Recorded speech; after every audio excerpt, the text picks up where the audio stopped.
Welcome to Easily Entertained. My name is Bryson Olson, and here we talk about all the good aspects of entertainment. Today, I want to talk about Heretic, a horror movie that came out last year about a guy who's kind of seeking different religions, and two Mormon missionaries come into his house, and he kind of holds them captive to have this kind of social commentary on religion.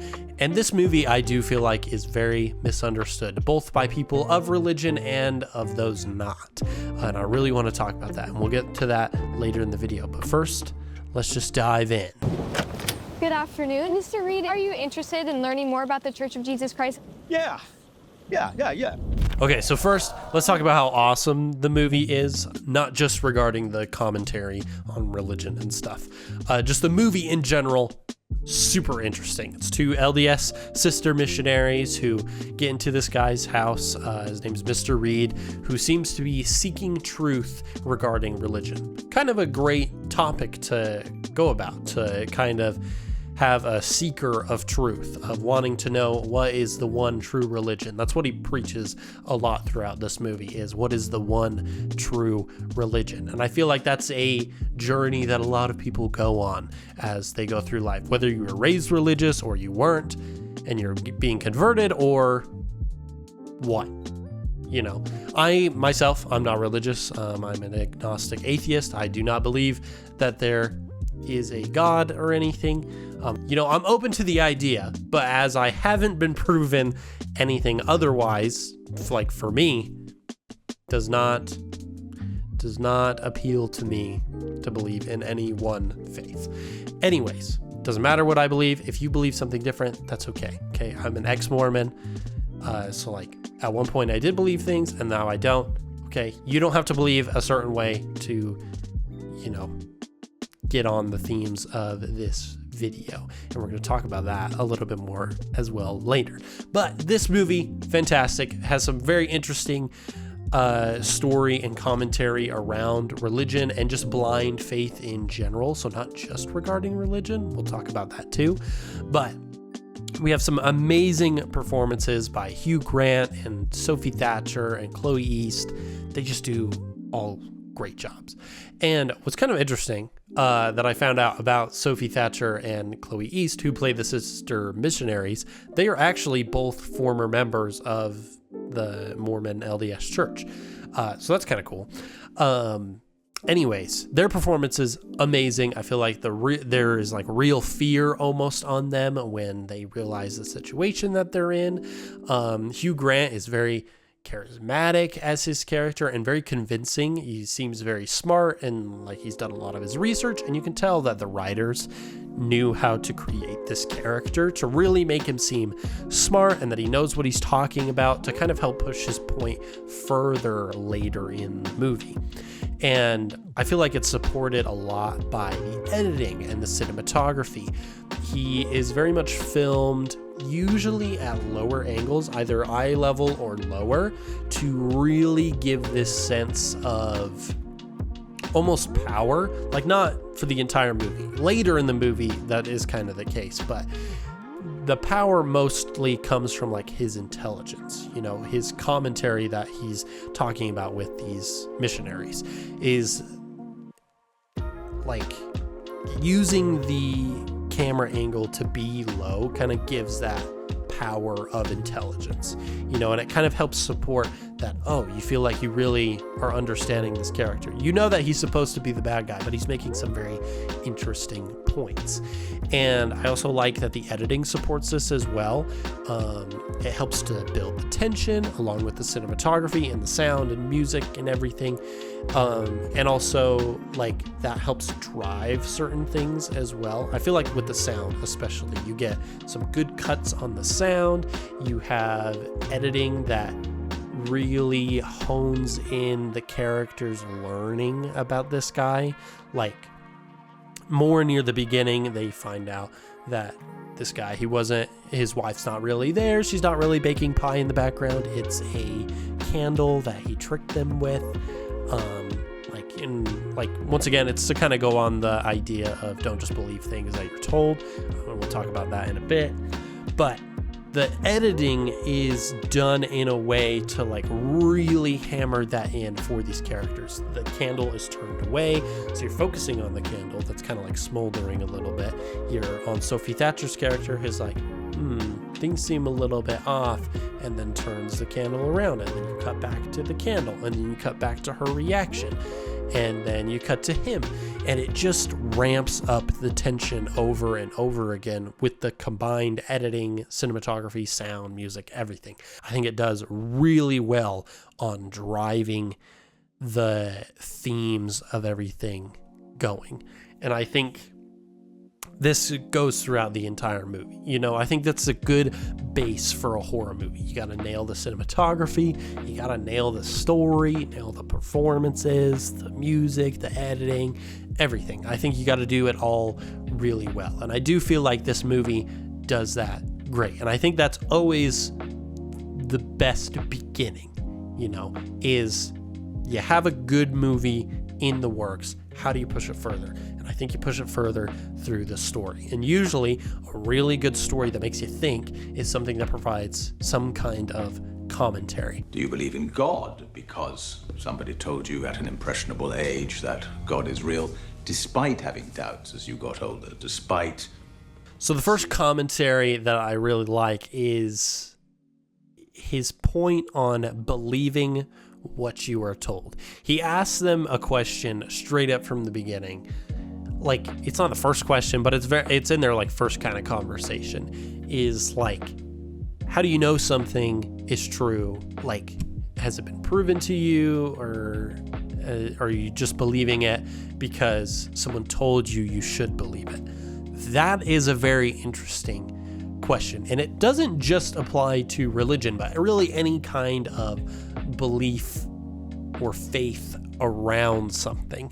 I think religion is a very good, trying to think of the right word for it. It's a very good conduit for it, because religion is very much based around that, is like that blind faith where if you believe in a higher power or several higher powers or something, you know, there's always a bit of blind faith with anything. For those that believe in, you know, in just the universe, not in a creator, you know, and like going back to how the universe began is like, was the universe just always there? How did it start?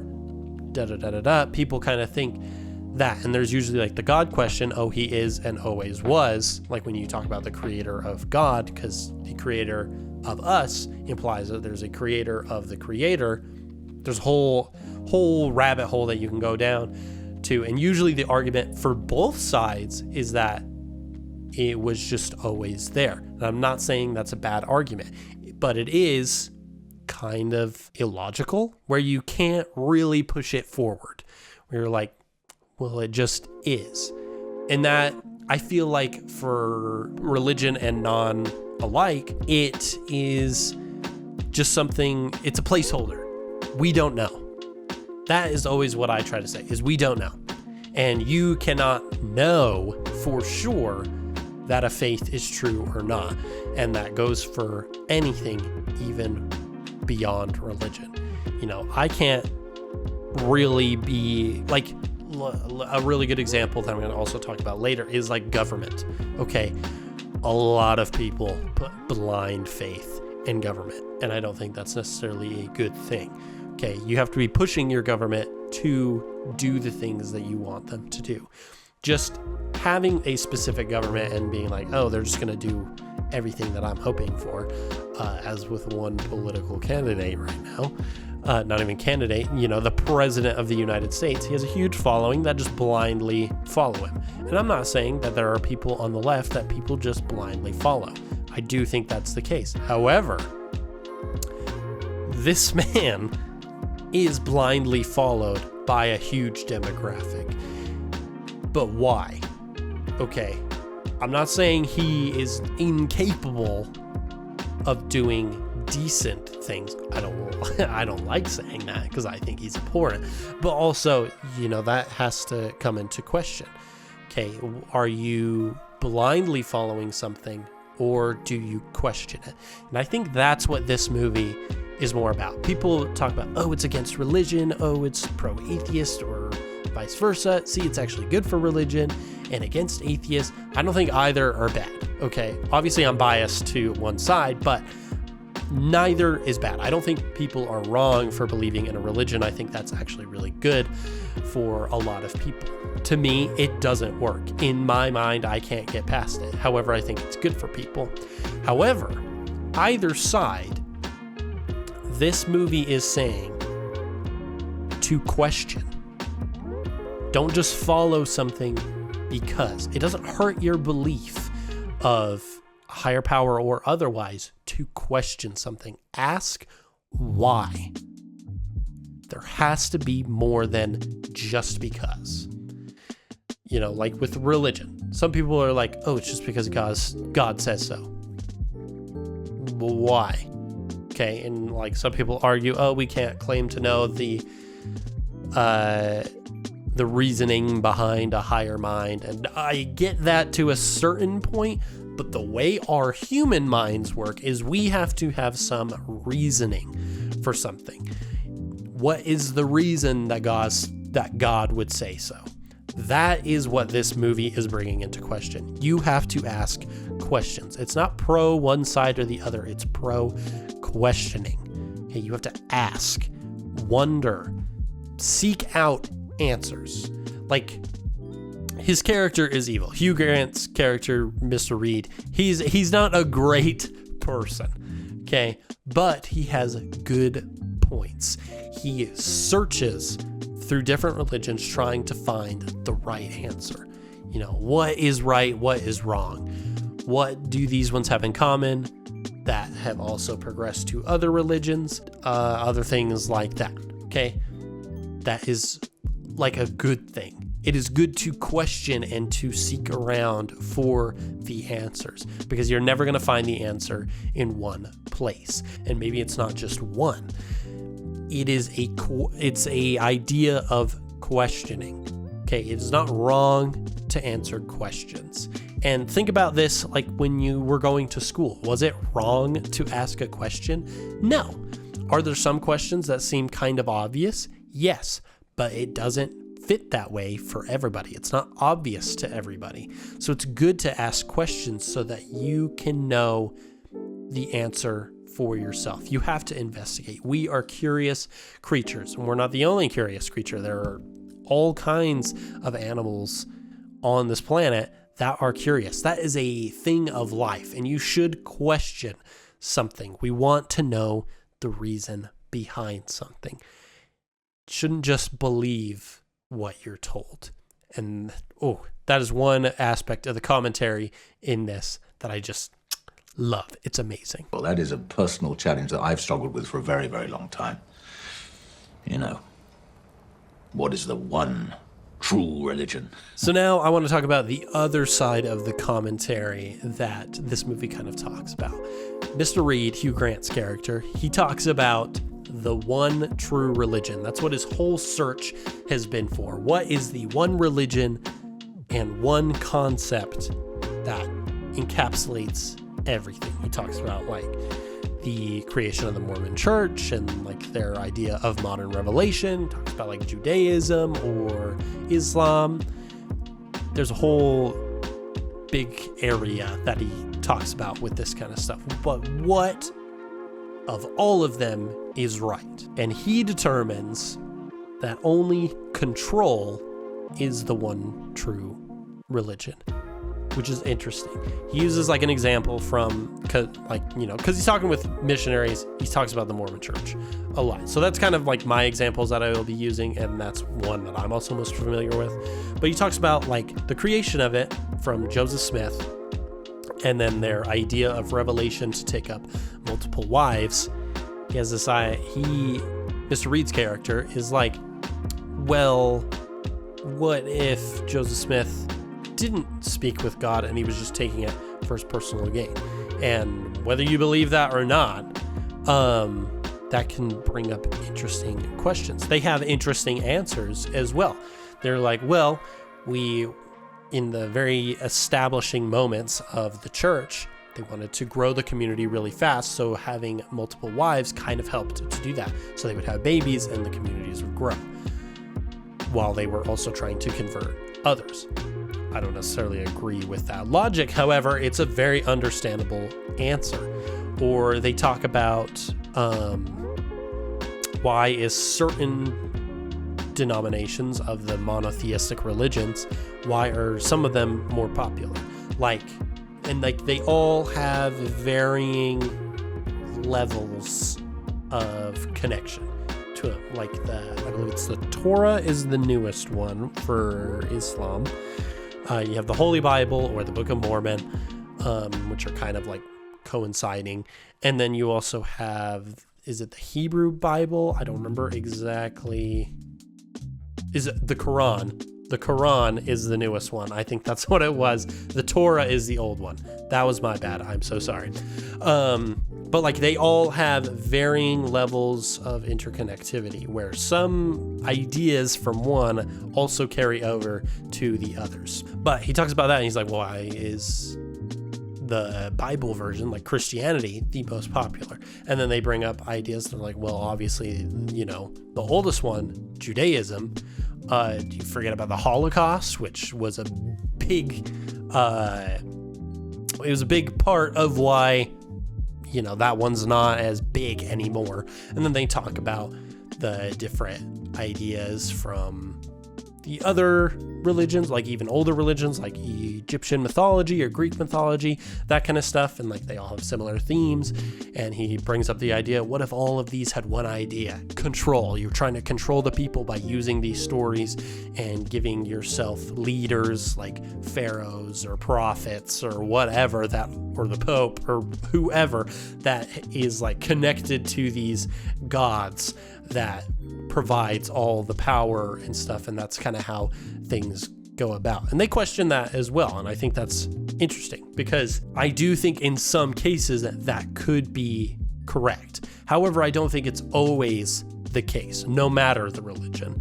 And it really calls into question, once again, going back to that question stuff, it talks about, he talks about control being the one true religion, and that provides some commentary on manipulation and corruption that blind faith can provide, because people just assume that because someone is a leader and because they say so, they're trustworthy. That's not always the case. And you could take that from government, religious leaders, from any kind of leader, really, like CEOs, businesses. There is a lot of room for manipulation and corruption. And if you have blind faith, you're not going to see past that, because you just assume, they have our best interests in mind. And I think something that people can see a lot of either side with, there are different things. You have race, religion, you have government, you have business, you have police, there's different sides to every argument, and no one is seeing the right picture. And that's why, seeking out the answers can be so good. Once again, it goes back to that idea of questioning. Don't just believe something because you're told it. Seek the information out for yourself.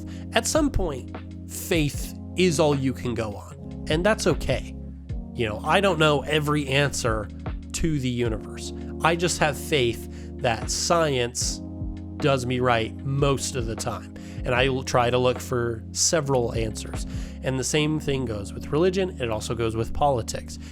Don't just assume that your one news source is correct. Check out a different news source that is part of a different party. But you can do that with news, where you're looking up different sides of one event or one idea, and you're trying to see the full picture.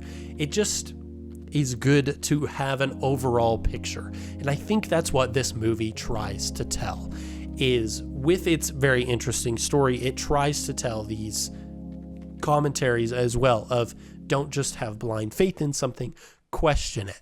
control is a big thing. There's a lot of manipulation and corruption behind it. You can have leaders that take that further than what you would think. Not everyone has your best interest in mind. It's good for you to go out and push for yourself, to fight for your beliefs. And that is what this movie tries to push over and over again. And it does it in such a compelling way that keeps you hooked throughout the entire thing. And I love it. And I hope you love it. If you haven't seen it already and decide to watch it, you should. It's amazing. But it's a fantastic commentary, I think, on just faith and pro-questioning. And, there's a whole bunch of sides to it. And I feel like I could have explained some of it a little bit better. But, sometimes these things are just kind of, flow of the mind. I'm just trying to talk because it's interesting to me. But, yeah, Heretic is awesome. Go watch it if you haven't. It's great. But let's talk about our rating for Heretic real quick. If you don't know our easily entertained rating scale from least to best, it is garbage, once is fine, right mood, quotable, go to, and all day, every day. And this movie, I gotta say, it's probably a go-to for horror movies for me. It is fantastic. I feel like it's very thought-provoking. Like, yes, it's a horror movie technically, but I don't think I even think of it as a horror movie as much, and more just like an interesting story to watch. Like, I could watch just the beginning part before it like dives more into your traditional horror stuff. I could watch just the beginning and be pretty satisfied because it's just very thought-provoking, and it does it in a way that's not boring, it's not preachy. It is a lot more just you have to think about it, and I like that. I like movies and television and books and any entertainment that makes me think. And so I really like that. So that is my rating for Heretic. It's a go-to for me. If you have a different rating for it, go ahead and let me know down in the comments. But that is it for this episode of Easily Entertained. If you enjoyed it, please leave a like and subscribe so that you can be notified of all new episodes when they release every Tuesday. It's always a great time. And if you have any ideas for future entertainment properties you'd like to hear me talk about, go ahead and comment them down below, and I might sometime, they'll get added to the list. Maybe, maybe they'll get talked about, maybe they won't. But I'm always looking for new stuff, so go ahead and comment down below. But that is it for this episode. Hope you enjoyed. And until next time, bye.